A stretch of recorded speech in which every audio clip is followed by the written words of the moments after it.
Existe tratamento? Podemos tratar a doença de alguma forma? Sim. A primeira coisa é a pessoa, ela não deve abandonar nunca a medicina convencional. Nem tudo que existe é espiritual. Então ela deve fazer o tratamento convencional e procurar uma casa religiosa bem orientada que possa ajudá-la. Cada um na sua religião, geralmente existe algum tipo de tratamento. O tratamento espírita é um dos mais eficazes, que envolve uma série de procedimentos. Assistir palestras, receber passes, uso da água fluidificada, existem sessões onde o nome da pessoa é colocado e a reforma interior, porque através dessa mudança da pessoa é que vai acontecendo a desconexão dessas influências ruins e a cura, o processo de autocura, né? Muito bem. O senhor é médico, formou-se numa universidade de medicina regular, né? Sim. Exerce a medicina. E o senhor tem encontrado essas doenças no seu dia a dia? É muito comum a gente encontrar doenças espirituais associadas a doenças físicas. E às vezes a gente não sabe qual começou primeiro, porque a pessoa já chega num estado de perturbação muito grande. Algumas pessoas nos dão abertura para isso, outras não. Quando a pessoa me dá abertura, eu comento sobre isso com ela e oriento que ela procure a solução dentro da religião dela, dentro daquilo que ela acredita. Porque hoje a gente está vivendo um momento onde as pessoas perderam a fé, né? É uma crise de credibilidade.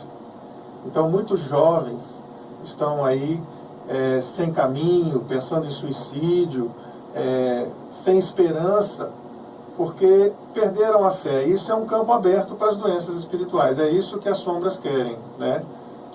Atrasar a nossa evolução. Analisando não, né? Tendo a ideia, a sua vida não é muito fácil, porque você tem que distinguir o que é uma coisa da outra. E você, no seu dia a dia, isso é muito difícil, né? Principalmente porque a maioria dos médicos, por estar abraçado somente com a ciência, eles negam a existência dessa parte espiritual, né? Considera que é uma coisa psicológica. Isso. E que vai ser curada só com terapia. E às vezes só a terapia não resolve. Muitas famílias começam, né, estruturar, vem a criança, né, e depois eles tomam assim, uma certa decisão. Diz, olha, não vamos falar em religião, deixa, quando ele crescer, saber para onde é que ele vai.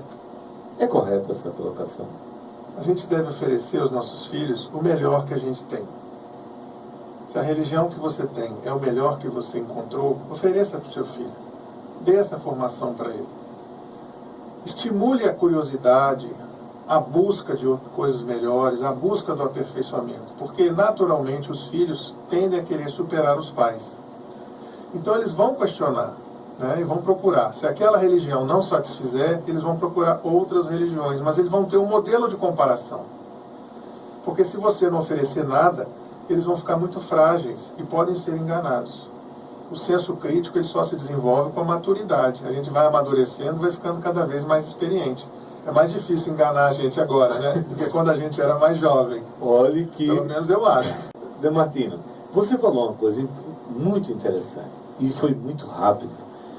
Você disse que a influência espiritual, a doença da alma, às vezes você encontra que ela está há tanto tempo que não sabe, não tem condições a princípio, não tem condições de identificar se é do corpo ou é da alma. Sim. Quer dizer, a alma interfere no corpo, a gente vai... Os dois estão interligados. Por exemplo, você pode ter uma depressão que é causada pela aproximação de um espírito, ou você pode ter um espírito atraído pela sua depressão, que ele é secundário.